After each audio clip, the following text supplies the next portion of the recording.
Tithing, tithing, tithing. It is one of the most important things in churches. It is one of the hardest topic in churches. Every Sunday you go to church, you hear about tithing or giving time. When it comes, time for offering comes, people are asked, commanded to give the tithe. Yet to the best of my knowledge, teaching on tithing is rare, scarce in most churches, and when it is done in most churches, it is done incorrectly. People are not given the information, the biblical information that they need to hear. In most cases, Malachi 3 8 to 10 is the verse that is read. Yet, as we can see for ourselves, after the reading of the verse of Malachi, we can see clearly that it does not tell us anything else about tithing but the fact that it is something to be brought to the storehouse and that we would be blessed. But that does not give us any teaching, any further information about tithing. Yes, tithe, tithe what? Tithe how? Tithe when? To whom to give the tithe? Malachi does not give us any information about the thing. Let's read what Malachi says.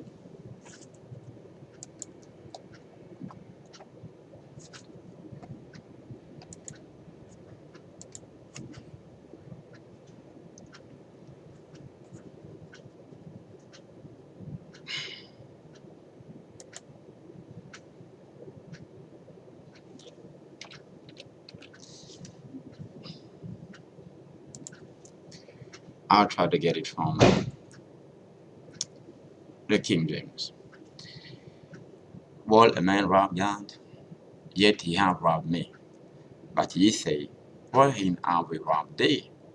In tithes and offerings. Ye are cursed with a curse, for ye have robbed me, even this whole nation. Bring ye all the tithe into the storehouse, that there may be meat in my house, and prove me now herewith, saith the Lord of hosts, if I will not open you the windows of heaven, and pour you out a blessing, that there shall not be room enough to receive. Now, this verse is quoted and sugar quoted many a time to speak about tithing, but as you can read here, it does not say anything about how to tithe. It says bring all the tithe into the storehouse. And there's another part that is not, where they don't put any emphasis on, is that there may be meat in my house. So bring all the tithe in the storehouse of God, that there may be meat in the house. Very important thing. Promina and so on and so on. It goes on, then pour out a blessing, there shall be room enough.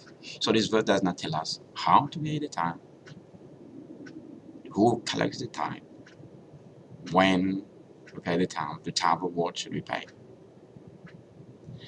Now, Malachi came many years after Moses. And the tithe did not begin with Moses. It began with Abraham. So let's read what the Bible says.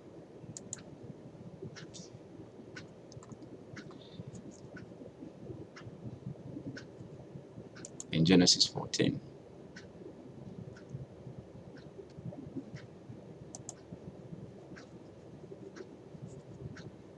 Genesis 14.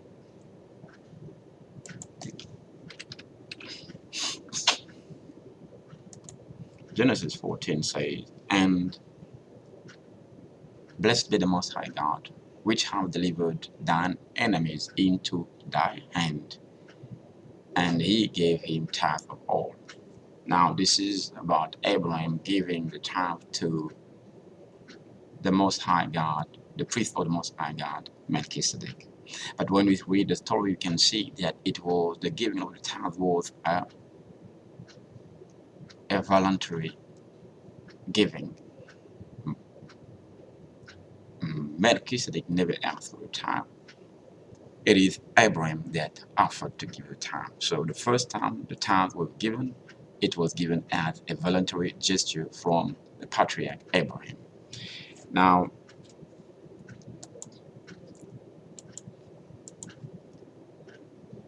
considering Genesis 22, Genesis 28, the story of Jacob, let's see what it says in the King James Version. It says, King James Version of Genesis 28 from 20 to 22, and Jacob vowed a vow saying, if God will be with me and will keep me in this way that I go, and will give me bread to eat and raiment to put on, so that I come again to my father's house in peace, then shall the Lord be my God, and the stone which I have set for a pillar shall be God's house, and of all that thou shalt give me, I will surely give the tithe, the tenth unto thee. So here again, Jacob, after having received God's promise, vowed to give God the tenth of everything that God would give him. It's a vow that he made. It was a voluntary vow. The only binding thing here is the fact that he made the vow. And when you make a vow unto the Lord or unto a person, you need to fulfill it. You are not tied by the vow. But God did not ask him to give anything. So it was also a voluntary thing that was added with a bonding element that was a vow. So Abraham was a voluntary thing. Jacob was a voluntary thing. Abraham did not even say he just gave. Jacob here vowed then when vowed that he would give. But if you read the story of the lifetime of Jacob, you can see that in the entire story of Jacob, there is no place where the Bible gives us a description of Abraham or Jacob giving the vow, or anyway he gave it. I mean, Abraham had Melchizedek to give the vow, the tithe to Jacob in his lifetime. The Bible doesn't show that they had any priest to give the vow, to give it to, and the Bible doesn't show us where he gave it to. But here it says that he vowed to give it, and so we cannot say more to that. Then, so here we can see that the Bible clearly tells us that though the giving, the tithing or the giving of tithe came way before the law, and it was practiced by, Abraham did it, Jacob did it, but Isaac did not do it. Why? Because it was not a law. It was something that was coming out of the heart. Then, in the time of Moses, it became law. And let's see what the Bible says in Leviticus.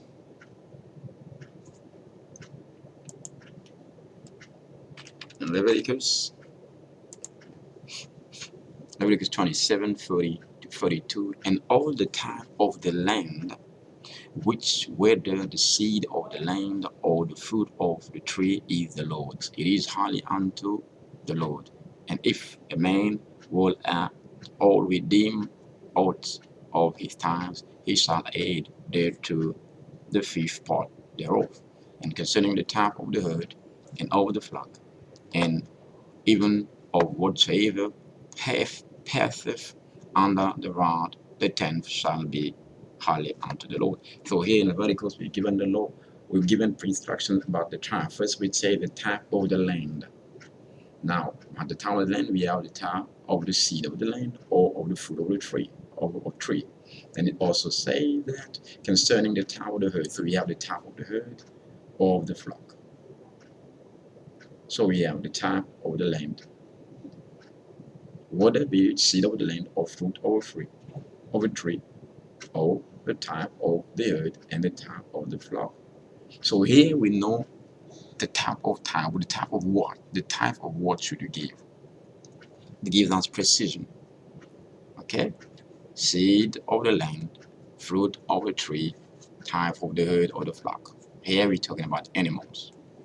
Those are holy to the Lord. That's what the Bible says.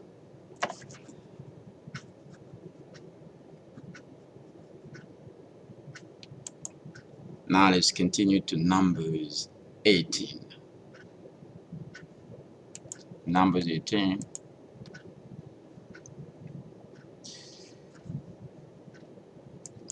King James Version.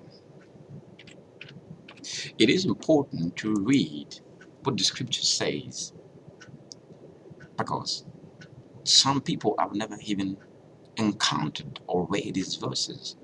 But unless you read those verses, you will not have a full picture of what tithing is and how it should be done. But God has given us instruction and precision.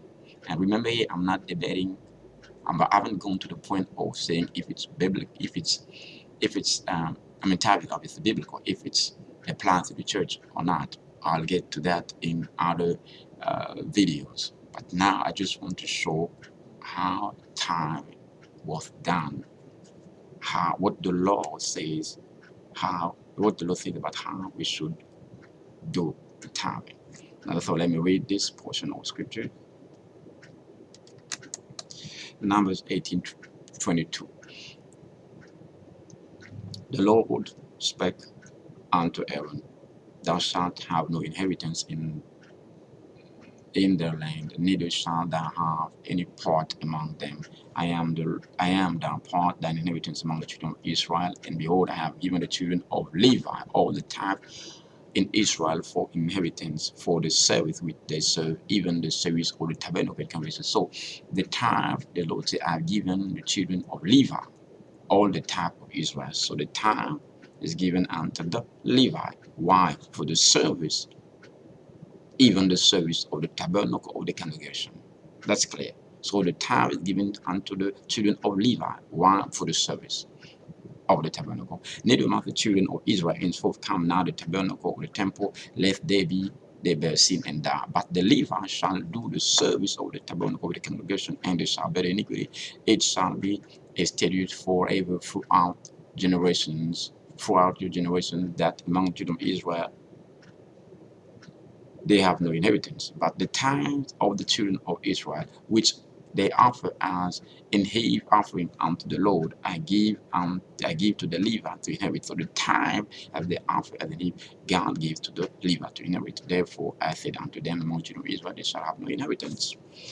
So the Lord spake unto Moses, saying, Thus speak unto the Levites, and say unto them, when ye take the children of Israel, when you take of the children of Israel, the tithes which I have given you from them for your inheritance, then shall ye offer heave offering of it for the Lord, even a tenth part of the tithe. So this year, so the Levite was supposed to take out the tithes were given them a tenth part, so the tithe of the tenth,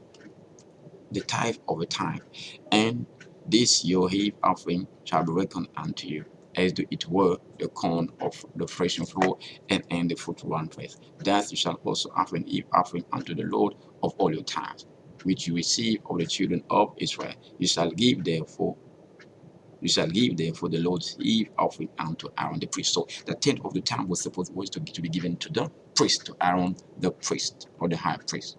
Out of all the gifts you shall offer every eve offering of the Lord, and all faith, even the hallowed part therefore it. Therefore thou shalt say unto them, when ye have heaved the base thereof from it, then it shall count unto the Levites as an increase of 34 and an increase of 1 place. And ye shall eat it every place. And you shall eat it in every place, ye and your household, for this is your reward for service of the tabernacle. And you shall bear no sin for by reason of it, when ye have heaved from it the best of it. Neither shall ye pollute the holy things of the Israel of Israel, unless ye die. So, there you go.